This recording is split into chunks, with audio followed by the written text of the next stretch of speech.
ಕಾವೂರಿನಿಂದ ಅಂತಾರಾಷ್ಟ್ರೀಯ ವಿಮಾನ ನಿಲ್ದಾಣಕ್ಕೆ ಸಾಗುವಂತಹ ಪ್ರಮುಖ ರಸ್ತೆಯಲ್ಲಿ ಮರದ ಕೊಂಬೆಗಳು ಮುರಿದು ಬಿದ್ದು ಭಾಗಶಃ ಅರ್ಧ ರಸ್ತೆಯನ್ನೇ ಮುಚ್ಚಿಕೊಂಡಿದ್ರೂ ಕೂಡ ಅಧಿಕಾರಿಗಳು ಕಣ್ಣಿದ್ದು ಕುರುಡರಂತೆ ಮೌನ ವಹಿಸಿದ್ದಾರೆ. ಪ್ರತಿದಿನ ಹಲವಾರು ವಾಹನಗಳು ಸಂಚರಿಸುವ ಪ್ರಮುಖ ರಸ್ತೆ ಇದಾಗಿದ್ದು ಸಾಮಾನ್ಯರಿಂದ ಗಣ್ಯ ವ್ಯಕ್ತಿಗಳ ತನಕ ಇದೇ ರಸ್ತೆಯಲ್ಲಿ ಓಡಾಡ್ತಾರೆ.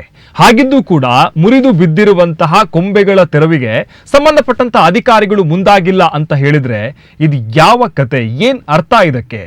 ರಾತ್ರಿ ಹಾಗೂ ಬೆಳಗಿನ ಜಾವ ವಿಮಾನ ನಿಲ್ದಾಣಕ್ಕೆ ತೆರಳುವಂತಹ ಹಾಗೂ ವಾಪಸ್ ಆಗುವಂತಹ ಸಾವಿರಾರು ವಾಹನ ಸವಾರಿಗೆ ಈ ಕೊಂಬೆಗಳು ದೊಡ್ಡ ಕಂಟಕವಾಗಿ ಪರಿಣಮಿಸುವ ಸಾಧ್ಯತೆ ಎದ್ದು ಕಾಣ್ತಾ ಇದೆ.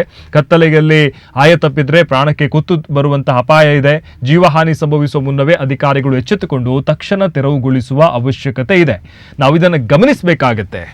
ಏರ್ಪೋರ್ಟ್ ಇಂದ ಯಾರಾದ್ರೂ ಮಂಗಳೂರಿಗೆ ಯಾರಾದ್ರೂ ವಿಐಪಿಗಳು ಬರ್ತಾರೆ ಅಥವಾ ಪ್ರಧಾನಿಗಳು ಅಥವಾ ಯಾರಾದ್ರೂ ದೊಡ್ಡ ವ್ಯಕ್ತಿಗಳು ಬರ್ತಾರೆ ಅಂದ ತಕ್ಷಣ ಎಲ್ಲವೂ ಕೂಡ ಕ್ಲೀನ್ ಮಾಡ್ತೀರಿ, ಎಲ್ಲವೂ ಕೂಡ ರಸ್ತೆಯನ್ನ ಮುಚ್ಚುತ್ತೀರಿ, ಎಲ್ಲವೂ ಕೂಡ ಚಂದ ಆಗುತ್ತೆ.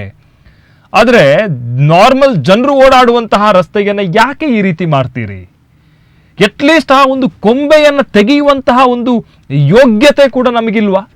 ನಮ್ಮ ಪಾಲಿಕೆಗೆ ಅಥವಾ ನಮ್ಮ ಸಂಬಂಧಪಟ್ಟಂತಹ ಅಧಿಕಾರಿಗಳಿಗೆ ಇದನ್ನು ತೆರವುಗೊಳಿಸುವಷ್ಟು ಒಂದು ನಮ್ಮ ಹತ್ರ ಹಣಕಾಸಿನ ವ್ಯವಸ್ಥೆ ಇಲ್ವಾ? ಆರ್ಥಿಕ ವ್ಯವಸ್ಥೆ ಇಲ್ವಾ? ಅಥವಾ ಪುರ್ಸೋತಿಲ್ವಾ? ಅಥವಾ ನಮ್ಮ ಗಮನಕ್ಕೆ ಬರಲಿಲ್ವಾ? ಏನಾದ್ರೂ ಆದ್ರೆ ಅಲ್ಲಿ ಅದೀಗ ನೇತಾಡಿಕೊಂಡಿದ್ದ ಮರ ನಾಳೆ ಬಿದ್ರೆ, ಅಲ್ಲಿ ಗೋಡೆ ಕುಸಿತ, ಬರೆ ಕುಸಿತ ಆದ್ರೆ, ಏನೋ ಅನಾಹುತಗಳಾದ್ಮೇಲೆ ಎಲ್ಲರೂ ಕೂಡ ಎಚ್ಚೆತ್ತುಕೊಂಡು ಬರ್ತೀರಿ, ಓಡಿಕೊಂಡು ಬರ್ತೀರಿ, ಎಲ್ಲವೂ ಮಾಡ್ತೀರಿ. ಎಲ್ಲ ಆದ್ಮೇಲೆ ಏನ್ ಪ್ರಯೋಜನ?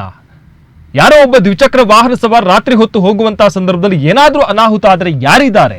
ಯಾರೂ ಇಲ್ಲ, ಯಾರೂ ಕೇಳುವವರಿಲ್ಲ, ಅದರ ಗೋಜಿಗೂ ಯಾರು ಬರುವುದಿಲ್ಲ. ಅಟ್ಲೀಸ್ಟ್ ಇನ್ನಾದ್ರೂ ಅದನ್ನು ತೆರವುಗೊಳಿಸುವಂತ ಕೆಲಸ ಆಗ್ಲಿ. ಅರ್ಧ ಗಂಟೆಯ ಕೆಲಸ ಇದು, ಏನು ದೊಡ್ಡ ಕಿತ್ತ ಹಾಕುವಂಥದ್ದು ಏನಿಲ್ಲ.